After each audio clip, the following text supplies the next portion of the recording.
So, Lone Rider here, and I want to talk about the difference between a hanger, a cutlass, and a saber. Three swords that are broadly similar but are often confused. So, the first, both in terms of when it appeared in history and on our list, is the hanger. Essentially, the hanger was a short saber. This was used on ship as well as on land by infantry. The origin of the term hanger comes from the fact that it was at least one idea for that, which seems to be the most likely, comes from the fact that it was suspended from a shoulder strap or baldric, often, hence the term hanger because it was hung. There are swords broadly resembling this that are kind of like a cross between this and a falchion, going back much further in history. Those were sometimes also called hangers, so that's another possible origin of the term, that it just descended from those. That would have been independent from how they were worn, because different time period, different type of sword, although similar, those were worn differently, so that's another possible explanation. Generally speaking, again, it's a scaled down saber, curved, some more than others, blade with a single edge. Often they had a sharp false edge here. Various different blade types, flat, fuller, different types of fuller. Various types of guard, most usually a knuckle bow, sometimes incorporating a small guard up here like this.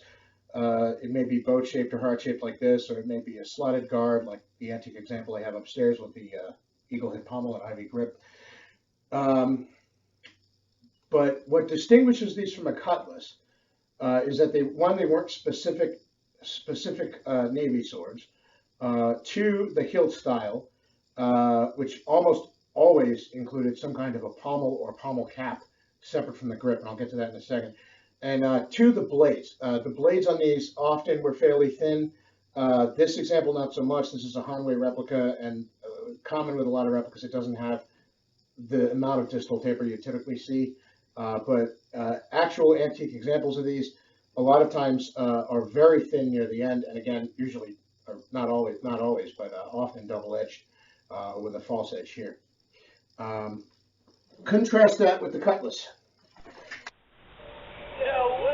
The cutlass came along later and fulfilled many of the same roles, at least on board ship. A single-edged blade, not always curved. This example is not curved, but sometimes curved.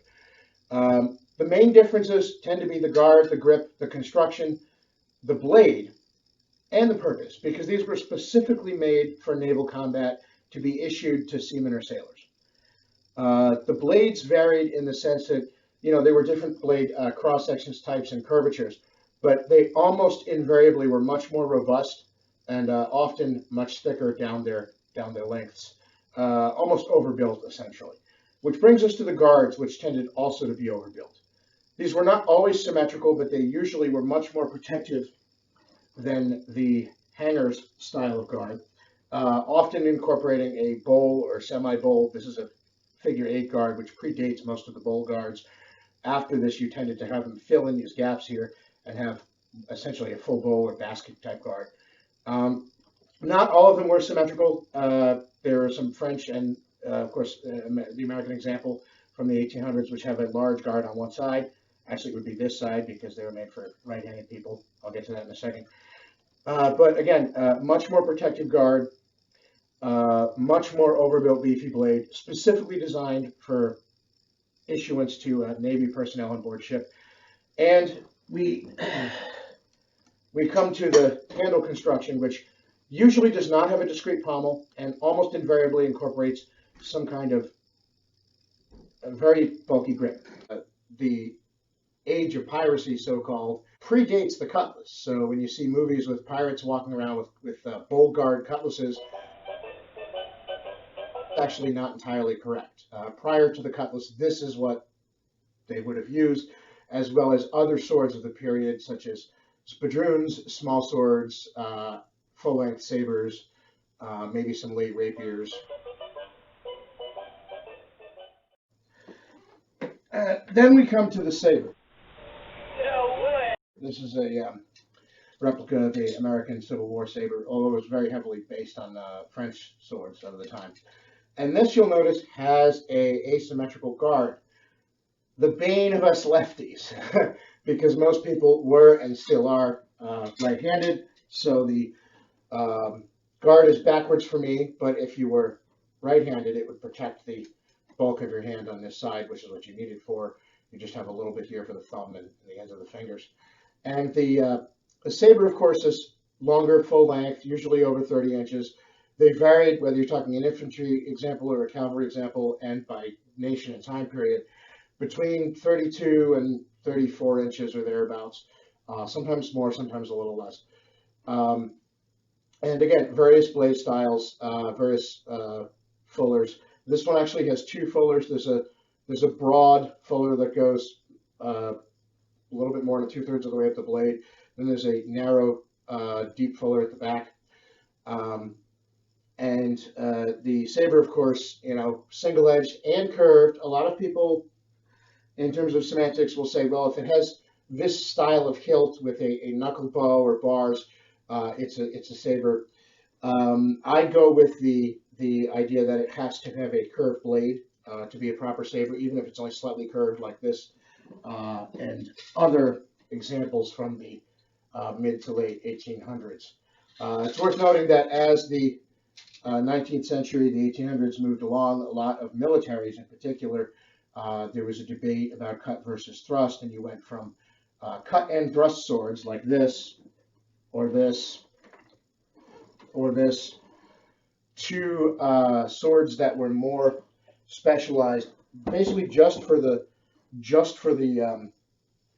thrust.